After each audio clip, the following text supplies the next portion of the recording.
रात के 10:30 बज चुके थे। गांव के ज्यादातर घरों में दिए बुझ चुके थे। बस कहीं कहीं लालटेन की पीली रोशनी झिलमिला रही थी। ठंडी हवा खेतों के बीच से गुजरते हुए अजीब सन्नाटा फैला रही थी। दूर कहीं कुत्तों के भौंकने की आवाजें माहौल को और डरावना बना रही थीं। रामकिशोर अपने पुराने मिट्टी के घर के बाहर चारपाई पर बैठा था। घर में उसकी पत्नी शांति और 10 साल का बेटा पप्पू सो चुके थे। वह बीड़ी पीते हुए आसमान की ओर देख रहा था। काले बादलों के बीच कभी कभी बिजली चमक उठती और कुछ पल के लिए सब कुछ रोशन हो जाता। उसी वक्त उसने देखा गली के मोड़ से एक आदमी उसकी ओर आता दिखा। लंबा दुबला पतला, सिर पर अजीब सी टोपी और हाथ पर थैला लटकाए हुए। उसके कदम धीमे मगर भारी थे। रामकिशोर ने आंखें मिचमिचाई। इतनी रात में कौन आ रहा है? जब वो आदमी पास पहुंचा तो बोला, भाई साहब, रात हो गई है, कहीं ठहरने की जगह मिल जाएगी क्या? रामकिशोर ने हाथ सेकते हुए कहा, अरे यहाँ तो सब सो चुके हैं। सराय तो गांव से 2 कोस दूर है, पर चाहो तो आज की रात यहीं ठहर जाओ। अजनबी ने हल्की मुस्कान दी। धन्यवाद, बस एक रात की बात है। रामकिशोर ने उसे भीतर बुला लिया। मिट्टी के आंगन में लालटेन टिमटिमा रही थी। शांति जाग गई और बोली, कौन है जी इतनी रात को? कोई मुसाफिर है, रात यहीं रुक जाएगा। शांति ने अनमने ढंग से सिर हिलाया। ठीक है, पर भगवान जाने आजकल कौन कैसा निकल पड़ता है। अजनबी चुपचाप बैठ गया। उसके चेहरे पर एक अजीब शांति थी, लेकिन उसकी आंखें बहुत गहरी और ठंडी लग रही थीं, जैसे उनमें कोई राज छुपा हो। रामकिशोर ने पूछा, कहाँ जा रहे हो भाई? बस कहीं दूर रास्ते चलते जा रहा हूं, कोई मंजिल नहीं। अरे वाह, बिना मंजिल के मुसाफिर, फिर तो भगवान ही साथी है तुम्हारा। अजनबी ने बिना कुछ कहे बस इतना कहा। वही तो है, हर जगह। रात गहराती चली गई। तीनों ने मिलकर खाना खाया। अजनबी ने बहुत कम खाया, बस 2 रोटियां और थोड़ा दाल। फिर बोला, अगर बुरा न मानो तो मैं बाहर बरामदे में ही सो जाऊं। जैसी तुम्हारी मर्जी। थोड़ी देर में सब सो गए, लेकिन रात के तीसरे पहर पप्पू की आंख खुली। उसे लगा कोई उसके सिर पर हाथ फेर रहा है। वो चौंक कर उठ बैठा। कमरे में मंद रोशनी थी, कोई नहीं था। उसने माँ बाप को देखा, दोनों सो रहे थे। उसने बाहर झांक कर देखा, अजनबी चारपाई पर लेटा था, पर उसकी आंखें खुली थीं। वो सीधा छत की ओर देख रहा था, बिल्कुल बिना पलक झपकाए। पप्पू डर गया। उसने सिर चादर में छुपा लिया। सुबह जब सब उठे तो अजनबी कहीं नहीं था। बस उसकी चारपाई पर मिट्टी के कुछ अजीब निशान थे, जैसे किसी ने गीली मिट्टी में पैर रखे हों। शांति बोली, देखा न मैंने, कहती थी रात में कौन सा आदमी घूमता है। अरे शायद सुबह सुबह निकल गया होगा। लेकिन उसी शाम जब रामकिशोर खेत पर गया तो चौकीदार ने कहा, कल रात तालाब के पास किसी अजनबी की लाश मिली है। पुलिस आई थी सुबह, कोई पहचान नहीं मिली। कैसी लाश? कहते हैं चेहरा बुरी तरह सड़ चुका था, कपड़े फटे हुए थे, जैसे कई दिन से मरा हो। रामकिशोर के हाथ से खुरपी गिर गई। कई दिन से मरा हुआ, लेकिन कल रात तो वो मेरे घर में जिंदा था। रात को वह बात उसने शांति को बताई। दोनों के चेहरों का रंग उड़ गया। कहीं वो भूत तो नहीं था? रामकिशोर ने कुछ नहीं कहा, बस चुपचाप दीवार की ओर देखने लगा। लेकिन उसी पल दरवाजे पर दस्तक हुई। शांति सिहर उठी। कौन है इतनी रात को? उसने कांपते स्वर में पूछा। बाहर से वही धीमी आवाज आई, भाई साहब, मैं फिर आ गया हूं, एक रात और ठहर जाओ। रामकिशोर का शरीर ठंडा पड़ गया। उसने दरवाजे की दरार से झांका। बाहर वही आदमी खड़ा था, लेकिन अब उसके चेहरे पर मिट्टी लगी थी और आंखें पूरी तरह लाल थीं। वो बोला, कल रात बहुत अच्छा रहा, आपने बहुत अच्छा स्वागत किया। रामकिशोर का दिल जोर जोर से धड़कने लगा। भगवान का नाम लो, दरवाजा मत खोलो। पर तभी दरवाजा अपने आप खुल गया। अंदर कोई हवा नहीं चली थी, फिर भी कुंडी हिली और फटाक से खुल गई। अजनबी धीरे धीरे अंदर आया। उसके पैरों से गीली मिट्टी टपक रही थी। जैसे वो दलदल से होकर आया हो। मुझे फिर वही जगह चाहिए। उसने कहा और बरामदे की ओर बढ़ गया। रामकिशोर बोल भी नहीं पाया, बस स्तब्ध खड़ा देखता रहा। अजनबी चारपाई पर लेट गया और आंखें बंद कर ली। सुबह जब सूरज निकला, चारपाई खाली थी। बस उस पर मिट्टी की मोटी परत और एक पुराना लोहे का सिक्का पड़ा था। रामकिशोर ने उसे उठाया तो सिक्का इतना ठंडा था कि उंगलियां सुन्न पड़ गईं। पीछे से पप्पू बोला, बाबा, वो अंकल फिर आएंगे क्या? पता नहीं बेटा, अगर आए तो दरवाजा मत खोलना। रात को गांव के मंदिर में घंटियां बजने लगी। पुजारी चिल्ला रहा था, तालाब के पास मत जाओ, वहां किसी की आत्मा भटक रही है। लेकिन उसी वक्त तालाब के किनारे एक परछाई धीरे धीरे उभरी। वही लंबा दुबला आदमी, उसके हाथ में वही लोहे का सिक्का था और होंठों पर एक रहस्यमयी मुस्कान। उसने आसमान की ओर देखा और बोला, ठिकाना मिल गया। अब हर रात किसी नए घर में। सुबह के सूरज ने गांव के ऊपर सुनहरी रोशनी फैला दी थी, लेकिन रामकिशोर के घर के आसपास एक अजीब सी ठंडक बनी हुई थी। हवा चलती तो जैसे कानों में फुसफुसाहट सुनाई देती। मुझे फिर वही जगह चाहिए। शांति चूल्हे पर रोटियां सेक रही थी, पर उसके हाथ कांप रहे थे। पप्पू खिड़की से बाहर झांक रहा था और हर परछाई को देखकर सहम जाता। रात की वह घटना, दरवाजा अपने आप खुल जाना, अजनबी का फिर लौट आना, सब कुछ जैसे किसी बुरे सपने की तरह दिमाग में घूम रहा था। रामकिशोर खेत पर जाने की तैयारी कर रहा था, पर उसके पांव बार बार ठिठक जाते। कहीं वो फिर ना आ जाए। अब दिन निकल आया है।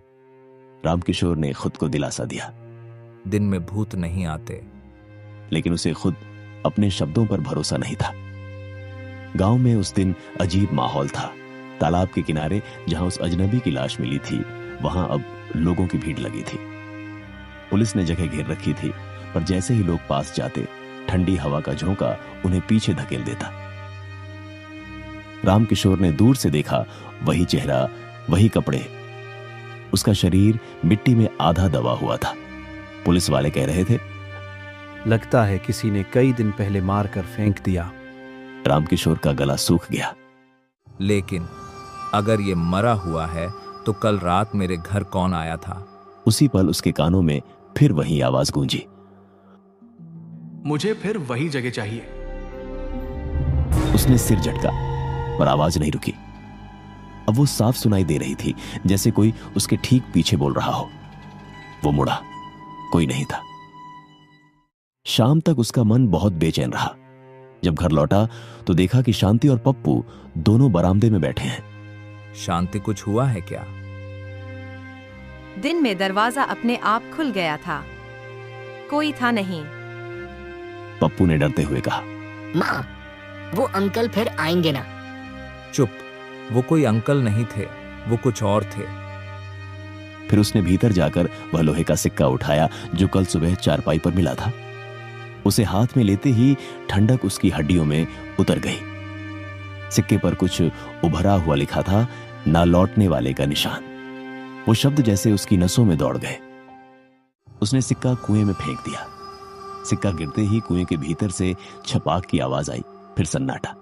लेकिन कुछ पल बाद कुएं से धीमी हंसी की गूंज उठी। रात को उन्होंने दरवाजे, खिड़कियां सब कसकर बंद कर लिए। लालटेन जलाकर शांति ने भगवान की तस्वीर के आगे दीपक रख दिया। अब तो चैन से सो पाएंगे।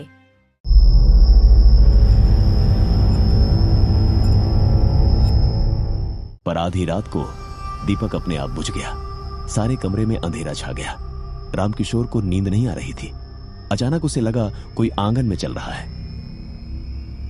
उसने खिड़की से झांका। बरामदे की चारपाई पर वही अजनबी बैठा था, सिर झुका हुआ, हाथ में वही सिक्का जो उसने कुएं में फेंका था। तू फिर आ गया। अजनबी ने धीरे से सिर उठाया। उसकी आंखें अब बिल्कुल काली थीं और होंठों से मिट्टी झर रही थी।